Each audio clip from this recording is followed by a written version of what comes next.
I think it's, you know, they put us in touch with people who we can speak to gain value and, you know, to actually pick their brains and be able to find out some more sort of information that's not in the public domain. You know, be able to ask our questions and you know, find out the things that we need specifically for our articles and for our readership. I think it's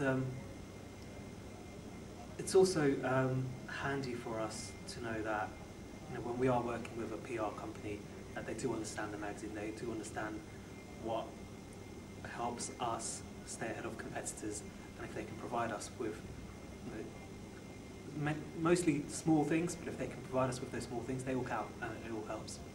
We need exclusives, we need high-level interview people, spokespeople, we need value, you know, we need people who won't just push their marketing message and will actually talk to us, you know, as, you know, in a conversation rather than, you know, telling us what their company wants us to know.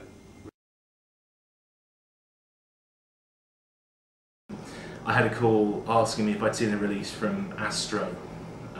Question 2 this was, and I said, I don't know who Astro are, and I suddenly dawned me, like, do you mean Astaro? And the response that came back, the words were, I don't even know who they are. I think the biggest one was when I was working out in Dubai, and I was promised a one-on-one interview with the CEO of a multinational firm in Madrid, and I flew out to Madrid to have this interview, only to find out that there were no interviews scheduled with that CEO. And I'd actually promised my editor a 2-page spread with this one-on-one interview, so I had to end up, in the end, asking him the questions that I wanted to ask him in the journalists' forum, in the sort of press event where there were hundreds of other journalists, and then I spoke to his PA and got 5 minutes as, you know, part of a group with him. I fired a few more questions at him, got enough to write my piece, but the editor was like, well, to be fair, you've been messed around so much, and the content wasn't that worthy, so we did it as sort of a wider piece rather than a one-on-one interview in the end.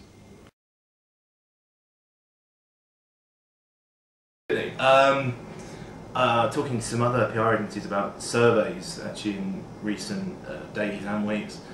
I was talking to somebody about how much surveys cost and, you know, what effect they have, and I was trying to advise on where they are useful and where perhaps they aren't. I still think that needs to kind of come through. I think, you know, if you send a 60-page research document, I'm not going to really have time to sit there and scour that and try and find the bullet points. However, if you send me a summary of points with a quote, then I'm probably going to look at that. At the same time, I think that any product announcement is always really helpful to have the technical detail there in front of you, and pluses and minus points, maybe not minus points, you don't really get that, plus points of its benefits and what's different. I think that will still remain really, really important. But in terms of the kind of what we'd call more off-diary things, the interviews we do, the comments, opinions, that sort of thing, I think that's still, there is still people sending that by, I don't think it's really so much a press release, I think that's still a comment piece really, but of course we do that, you know, ourselves as well. So yeah, I definitely still see, yeah, that's going to stick around. I think the press release is a good lead.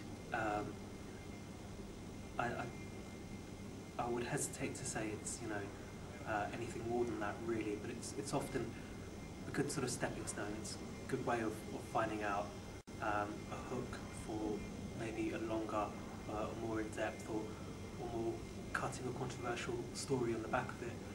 So there's still a place for a press release, but maybe the place has shifted slightly.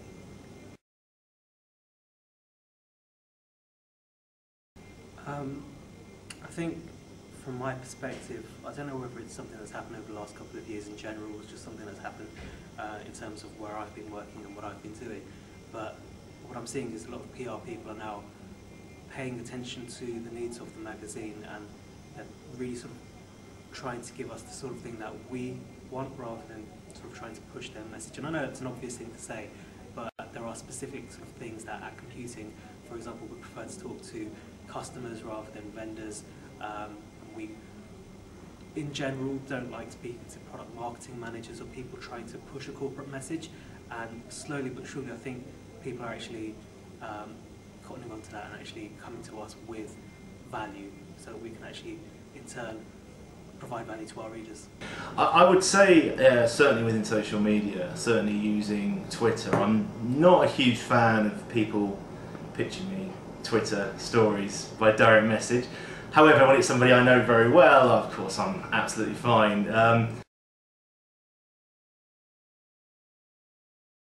Companies I would probably say are going to be those using the cloud quite effectively, those using cloud-based filtering specifically for antivirus. So if we're going to name a few, I would say something like Semantic Hosted Services, Panda Labs, M86, and probably Webroot.